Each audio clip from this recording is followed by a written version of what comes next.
Hello friends, my name is Showmail from Horror Stories. I hope you are doing well today. I am here to tell a horror story, so plug your headphones, close your eyes, and let's start the story with a horror topic. Goldilocks was never alone. You know the story. Little blonde girl breaks into a house, eats some porridge, breaks a chair, takes a nap, and gets caught by 3 bears. Cute, right? Wrong. That's not how it really happened. The cabin wasn't empty. And Goldilocks? She wasn't looking for food. She was hiding.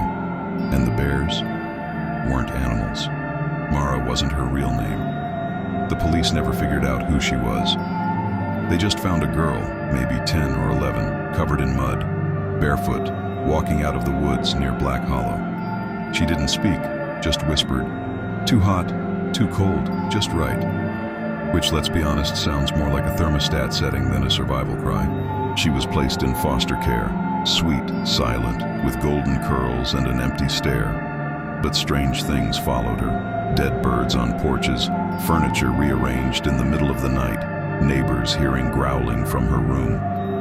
Her caseworker, Mrs. Penley, once asked her where she'd come from. Mara blinked. "The cabin," she said, "but it wasn't mine. I just went in. I had to." Curiosity turned to obsession.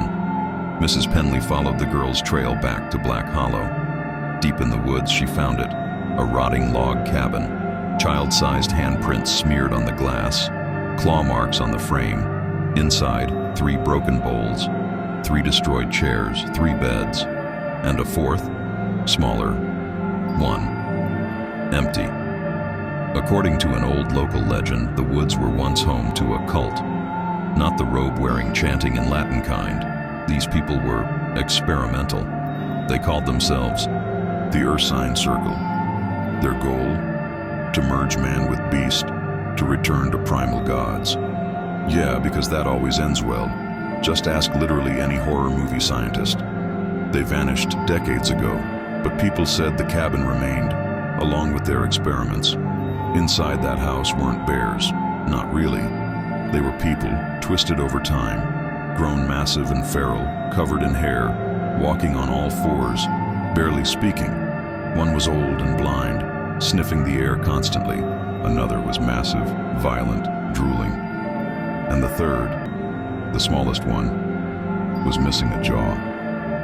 They called him Baby. When Mara entered the house, she wasn't breaking in.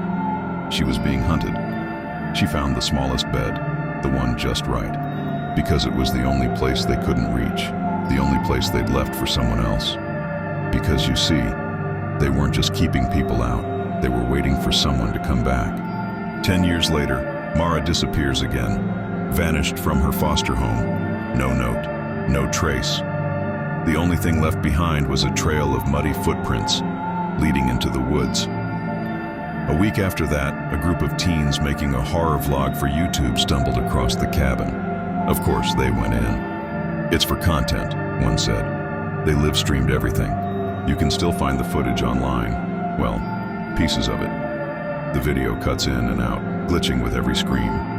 You see flashes of movement, hulking shadows, flickering eyes in the dark. One moment, a girl is laughing on the bed. The next, she's gone. And in the final corrupted seconds, the camera catches something no one can explain. A girl in a blue dress, golden curls matted with blood, whispering into the lens. Too hot, too cold, just right. And behind her, 3 figures, watching, waiting, breathing. So next time you read your childhood stories, ask yourself, what really happened? Why was Goldilocks in the woods alone? Why did she go into a stranger's home? And if you ever find a cabin with 3 bowls, 3 chairs, and 3 beds, don't choose the one that feels just right, because they're still in there. And now they're waiting for you.